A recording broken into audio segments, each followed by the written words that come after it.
साथियों नमस्कार। Jawahar GT road live में आपका स्वागत है। मैं हूं अभिषेक सिंह। साथियों, सामान्यतः प्रतियोगिता की जो परीक्षाएं होती है या कॉम्पिटिटिव एग्जाम जो होते हैं वो 3 चरणों में होते हैं। प्रीलिम्स होता है, मेंस होता है और उसके बाद इंटरव्यू होता है। लेकिन आज के युग में आप देखिएगा तो कई एक चरण हो गए हैं साथियों। सबसे पहले प्रश्न पत्र जो है वो लीक होता है, उसके बाद नंबरों की हेरा फेरी होती है जब कॉपियों की जांच होती है, फिर अंतिम और मेधा सूची में छेड़छाड़ भी होती है। तब जाकर के अगर कोई पास भी हो जाए तो भी कहीं ना कहीं केस हो जाता है और जो मेधावी सूची है वो लंबित हो जाती है। साथियों, ऐसा क्यों और इसके शिकार कौन होते हैं? इसके शिकार होते हैं युवा, जो अनिरत वर्षों से लगातार एकाग्र होकर के तैयारी करते हैं। परीक्षा को पास करना उनका लक्ष्य होता है। ये आप देखिए, आज की बात नहीं है। चाहे आप उत्तराखंड को देख लीजिए, चाहे हरियाणा में देख लीजिए या उत्तर प्रदेश में देख लीजिए, कई एक जगह पे विद्यार्थियों का लगातार प्रतिशोध होता रहा है। अपने हक के आवाज को लेकर के वो विरोध करते रहे हैं। कई एक लाठी चार्ज भी हुए हैं। इस तरह की कई एक घटनाएं भी हुई है। क्यों आखिर परीक्षार्थी चले जाते हैं? वर्तमान मामला है साथियों झारखंड का, जहां पे जेएसएससी के थ्रू उत्पाद भर्ती की जो परीक्षा थी उसका जो प्रश्न पत्र है वो लीक होने की संभावना से इनकार नहीं है। और इसको लेकर के 164 अभियुक्तों की गिरफ्तारी भी हुई है, जिसमें कि 5 सरगना हैं और ऐसे सरगना है जिनका लगातार संपर्क रहा है। कई एक जगहों पे वो दोषी पाए गए हैं परीक्षा या प्रश्न पत्र लीक करते हुए। 7 महिलाएं भी हैं सर इसमें। और आखिर क्यों, आखिर युवाओं के भविष्य के साथ इस तरह की घटनाएं क्यों हो रही है सर लगातार? हिंदी के 2 शब्द उत्पाद और उत्पात जी है ना जी। तो जो सिपाही उत्पाद सिपाही बनने जा रहे थे तो उनके उत्पाद की कथा है और इसमें मास्टरमाइंड जी। बड़ा सवाल आपका है कि क्यों ठगे जाते हैं जी। देखिए, बेरोजगारी सुरसा की भांति बढ़ रही है, जैसे महंगाई बढ़ रही है। बिल्कुल। हर माँ बाप का सपना होता है, हर युवा का भी सपना होता है। आप देखते हैं कितना लेट लतीफी होती है।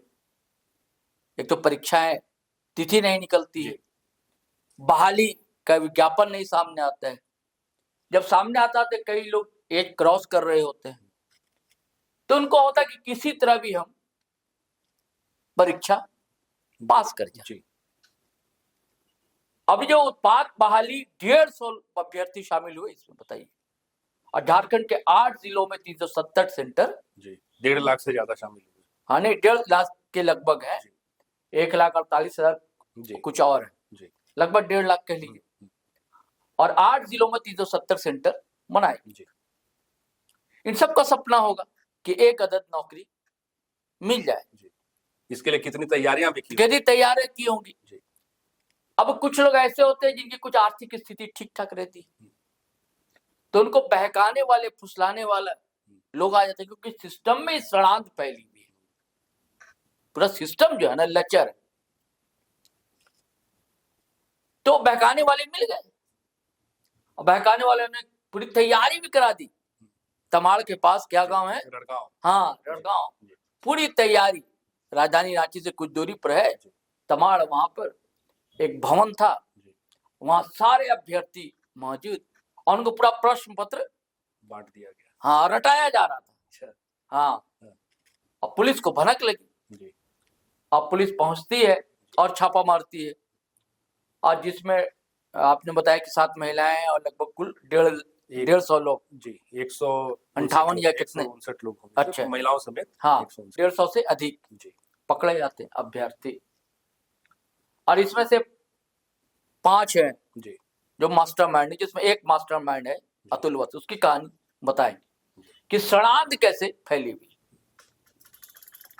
और सबसे बड़ा दुखद पहलू है कि सपना तो देखा, और जानते हैं 14 लाख या 15 लाख रुपए उन लोगों से लिए गए और या एडवांस के तौर पे कईयों से चेक भी लिया गया। जी, बताइए। वो भी बरामद हुई है। वो भी बरामद हुआ। तो उनको यही ना लालसा कि एक अदद नौकरी मिल जाए, यही तो लालसा होगी। बेचारे ठगे गए। तो और दुखद ये है अभिषेक भाई कि इन सब छात्रों का डिबार कर दिया गया है। आपको परीक्षा ये अब जिंदगी में नौकरी से ये हाथ धो बैठे। और तो और सर उनके सरकारी नौकरी से आप देखिए कि किस तरह से कोर्ट जाना पड़ा। हाँ, गिरफ्तारी हुई, फिर कोर्ट जाना पड़ा। तो एक तरह से उनके चरित्र पे भी तो ये एक दाग हो गया ना सर। आगे चरित्र पर डिबार कर दिया गया। वो कोई सरकारी नौकरी जेसीसी का कहना है कि कोई सरकारी नौकरी नहीं कर सकेंगे, अब ब्लैक लिस्टेड हो गए ये छात्र। अब कितना सपना था, कितनी हसरत थी माँ बाप की, उनकी, सब एक चूक में, एक वर्गलाने में, है ना, कि एक अदद नौकरी आपको फुसला दिया करके इतने पैसे दे दो, सारे प्रश्न हटा देंगे। और देखिए हैरानी की बात ये, जेसीसी जैसा कहता है, अब पुलिस का जो कहना है कि प्रश्न पत्र 3 या 4 आंशिक मिले हैं, बस मिलान हुआ, यानी रेड भी लेते तो वो पास नहीं होने, सीधे तौर पे ठगा जा रहा था। मुझे तो अफसोस हो रहा उन बच्चों पर और इस पूरे सिस्टम पर कि ऐसा सिस्टम बना दिया कि वो मजबूर हुए। हमारे यहाँ क्या होता है ना कि कोई घर में चीनी चोरी कर लेता है, एक मोबाइल चोरी कर ले, नौकर तानुक पीछे पड़ जाते हैं, और करोड़ों रुपए डकार के लोग विदेश चले जाते हैं, माल्या और कई लोग, मेहुल चौकसी, हाँ कई लोग चले जाते हैं, या दाऊद इब्राहिम जैसे अपराधी चले जाते हैं, प्रिंस खान अपराधी गायब हो जाते हैं आपके नाक के नीचे। या अभी जो ट्रेजरी का घोटाला हुआ है, पुलिस मुख्यालय, एसपी मुख्यालय के पीछे ही आलीशान कोठी बना रखी थी उसने, तो बड़े लोगों को छू नहीं पाता हमारा सिस्टम, और जो गरीब बेचारे होते हैं, असहाय होते हैं, मजबूरी किसी तरह जिंदगी सरवाइव करना चाहते हैं। मैं चोरी को सपोर्ट नहीं कर रहा हूं, मैं बता रहा हूं ये सिस्टम ऐसी नौबत ही क्यों आई कि उन्हें करना पड़ा, और ऐसे मास्टरमाइंड क्यों पनप रहे हैं, और लगातार इस तरह की घटनाएं होती। और जो इसमें मास्टरमाइंड है अतुल वत्स, जहानाबाद का रहने वाला है, और बाहर से आकर लोग कर रहे हैं। मैं नाम और लोग के बताता हूं, 5 और कौन कौन लोग हैं, स्क्रीन पर भी देख रहे हैं व्यूअर्स। अतुल वत्स ये बंधुगंज जहानाबाद बिहार का है, विकास कुमार माल सलामी पटना बिहार का, आशीष कुमार चैनपुर मांडू ये रामगढ़ का है, योगेश प्रसाद दिलदार नोनिया केदला मांडू का है, मुकेश कुमार शेर सिंह ये पूर्वी चंपारण बिहार का। और जो अतुल वत्स है ये आज से नहीं बरसों से ये करता रहा है, और हर स्टेट में इसकी पहुंच है। दबंगई चलती, दबंगई कहेंगे ना कि सरकार के खिलाफ ही वाला नहीं, दिलतोड़ी वाला केस में तो मानता हूं कि आप स्टेट के खिलाफ युवाओं को भड़काए, प्रलोभन दिए ये सब करने के लिए, अगेंस्ट स्टेट है ना, अगेंस्ट सिस्टम है ना, ये काम कर रहे और कर रहा है वो अब तक। मैं बताता हूं इसका नेटवर्क कहां कहां फैला हो, कब कब इसने किया है कि राजस्थान में क्लर्क की भर्ती 2017 में हुई थी, उसमें ये आरोपी, NEET 2024, Bihar community health officer भर्ती 2024, उत्तर प्रदेश समीक्षा अधिकारी परीक्षा 2024, यूपी सिपाही भर्ती 2024 जैसे मामलों में ये संलिप्त रहा है। हालांकि पुलिस इसके नेटवर्क एजेंट ऑफ फाइनेंशियल जो भी है सब जांच कर रही है, लेकिन अब तक ऐसा क्यों हुआ? सवाल इस बात का है ना कि आज आप पकड़ ली, अब तक इसको छूट मिलती रही थी, हर जगह से अपना लापता होता रहा था, गायब होता रहा था। सवाल यह कि बिना कहीं ना कहीं वरादहस्त होगा इसके ऊपर, तो इतनी बड़ी, और इस तरह का चैनल अपना बना लेना, हाँ पूरा चैनल बना लेना हर स्टेट में, आप देख रहे हैं ना। आप ये नहीं कह सकते किसी एक की सरकार, राजस्थान में किसकी सरकार? भाजपा की सरकार।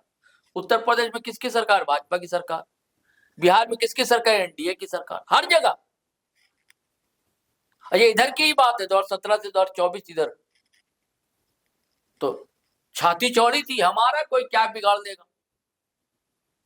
लेकिन मैं यहाँ की पुलिस को तो थोड़ा सलामी ठोकता हूं कि जैसे पता लगा उसने दबिश डाली है और पकड़ा, लेकिन वो लोग भी इसमें बेचारे अक्यूज्ड हो गए जो तैयारी कर रहे थे और अब वो कभी नौकरी नहीं कर सके। ये सीख भी है व्यूअर्स, आप युवा, आप लोगों के लिए कि ऐसा गलती ना करें, तैयारी करें, पूरी तैयारी करें, भरोसा रखें, अपने आप पर भरोसा रखें, यकीन रखें कि ऐसा नहीं कि आप पास कर जाएंगे, अच्छे से आप तैयारी करेंगे और इन सब के चक्कर में बिल्कुल ना पड़े, दलालों के चक्कर में आपका पैसा भी जाता है, आपकी जिंदगी बर्बाद हुई, आपका करियर बर्बाद है ना अभिषेक भाई, सब कुछ बर्बाद हो गया एक प्रलोभन के चक्कर में, एक अदद नौकरी के चक्कर में। और देखिए करियर बर्बाद हुआ ही, रात भर थाने में रहे, मच्छर काटा, घर वाले कितने परेशान रहे, उनका सारे मोबाइल लैपटॉप सारी चीजें जब्त हो गई, है ना। जी तो ये सब सवाल खड़े होते हैं और सोचने को विवश भी करता है। सिस्टम पर भी सवाल है, सरकार पर भी सवाल है, और युवाओं को भी सोचना चाहिए जी कि ऐसी गलती ना हो और ऐसे दलालों से होशियार रहना चाहिए। जी जी। तो साथियों, बिल्कुल सही बात है कि एक प्रलोभन जो है वो आपके पूरे करियर को, पूरे आपके भविष्य को भी बर्बाद कर सकता है। जिस तरह का सूचना और जैसा आपको देखने मिल रहा है, अभी जो 164 अभ्यर्थियों की या 159 अभ्यर्थियों की जो गिरफ्तारी हुई है, उनके भविष्य पे भी अब संकट के बादल मंडरा रहे हैं। आप सबों से यही आग्रह है कि अपनी तैयारियों पे विश्वास रखें, अपने आप पे विश्वास रखें, और जो परीक्षा का एक सही माध्यम है उसका ही अनुसरण करें। आज के लिए साथियों बस इतना ही। जाते जाते आपसे आग्रह है कि अगर आपने हमारे चैनल को सब्सक्राइब नहीं किया है तो जरूर कर लीजिए। हमारे वीडियो को लाइक, शेयर और कमेंट जरूर कीजिए। आज्ञा दीजिए। नमस्कार। जय हिंद, जय भारत।